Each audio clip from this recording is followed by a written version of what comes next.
तो hello friends, जैसे आपको बताया था मैंने कि अगर कोई भी न्यूज़ आती है तो फर्स्ट मैं आपके पास लेके आऊँगा। तो अभी अभी ये न्यूज़ आई है, 5 या 10 मिनट पहले न्यूज़ आई होगी कि सुप्रीम कोर्ट का डिसीजन जो सीबीएसई पे था वो आ चुका है। ठीक है, आपने सुबह वाला वीडियो देखा होगा कि अमर उजाला, बहुत सारे न्यूज़पेपर, छत्तीसगढ़ का न्यूज़पेपर, उसमें आया है कि जो हमारे नीट और जेई के एग्जाम है उसकी डेट 25 जून तक अनाउंस हो जाएगी। तो इससे अब पोस्टपोन होने के चांसेस बढ़ जाते हैं। जैसे जैसे इंडिया में केस बढ़ रहे, अभी इंडिया में 3.9 लाख के टोटल केसेस है। ऐसे में देखते हुए एग्जाम्स पोस्टपोन अब हो सकते हैं। अब देखिए सुप्रीम कोर्ट का क्या डिसीजन आया है। Supreme Court ask CBSE to decide on holding of pending exams by Tuesday. ठीक है, आज वेडनेसडे, तो नेक्स्ट ट्यूसडे तक सीबीएसई ने डेट दी, सुप्रीम कोर्ट ने सीबीएसई को डेट दी है कि वो लोग डिसीजन अपना बताए। तो सुप्रीम कोर्ट ने क्या कहा है इस पे, ठीक है, पेरेंट्स ने, आपको पता है कि ये पिटिशन फाइल की थी, तो उसके हियरिंग में क्या हुआ देखो।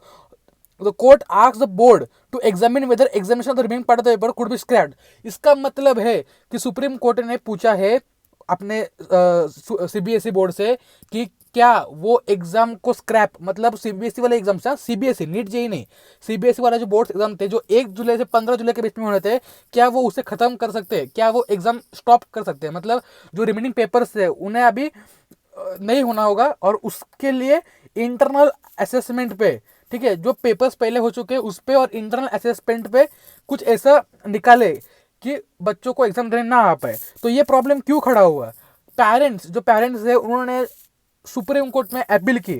ठीक है, सुप्रीम कोर्ट में अपील की, कोरोना वायरस से बढ़ते केसेस के देखते हुए आप पूरा पढ़ सकते हैं, ठीक है, कि रिमेनिंग सब्जेक्ट के एग्जाम नहीं होने चाहिए। तो इस पे सुप्रीम कोर्ट ने क्लियरली कहा है कि सीबीएसई कुछ ऐसा स्टेप उठाए कि एग्जाम्स कंडक्ट ना हो पाए। ठीक है, और इंटरनल असेसमेंट के बेसिस पे सब बच्चों को मार्क्स दे दिए जाए।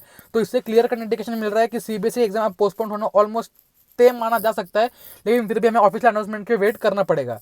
ठीक है, जो ट्यूसडे तक आएगी, जो ट्यूसडे तक टाइम दिया है। ठीक है, और ये सेम 10th और 12th के बोर्ड्स के लिए भी उन्होंने बताया है। कैंसिल द सीबीएसई, कैंसिल को लेके यहाँ पे मांग उठ रही है पेरेंट्स की कि एग्जाम को कैंसिल किया जाए। ठीक है, अब जो न्यूज़ आएगी ना आगे वो बहुत ज़्यादा इंपॉर्टेंट न्यूज़ है। उसमें दिया हुआ है कि कैसे कैसे सीबीएसई ने क्या क्या आदेश दिए। ठीक है, आप ये टाइम्स ऑफ इंडिया में पढ़ सकते हैं, बहुत सारे न्यूज़पेपर में आ चुका है 7 to 10 मिनट्स आगो।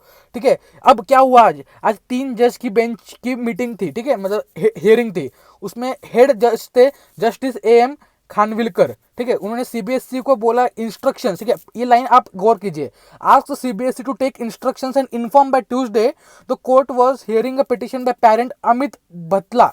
ठीक है, seeking scrapping of exams in the present situation. ठीक है, उन्होंने बोला है, आप फर्स्ट लाइन भी पढ़ लीजिए आप। तो Supreme Court of India manager told CBSE to consider scrapping of remaining papers of 10th and 12th board exams and to allot marks on the basis of internal assessment. तो इससे clear cut अब हो रहा है कि supreme court का भी यही मानना है, सुप्रीम कोर्ट का यही फैसला है कि अभी एग्जाम्स कंडक्ट नहीं होने चाहिए।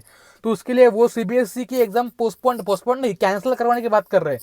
तो अब यहाँ से जो है चांसेस बढ़ जाते हैं कि नीट की एग्जाम जो है और सीबी अपना जेई की एग्जाम जो है वो अब पोस्टपोन होने के चांसेस बढ़ जाते हैं। आपको बहुत जल्द 5 to 6 डे, मतलब 25 जून के पहले आपको अनाउंसमेंट मिल जाएगी कि जेई और नीट का क्या होने वाला है, क्या ऑफिशियल अनाउंसमेंट आने वाली है। आप चैनल को सब्सक्राइब कीजिए और बेल नोटिफिकेशन ऑन कर लीजिए, क्योंकि आपको लगेज, अगर कोई भी न्यूज़ आती है तो आपको लगेज इस चैनल पे आपको मिल जाएगी। चलिए बाय बाय, पढ़ते रहिए।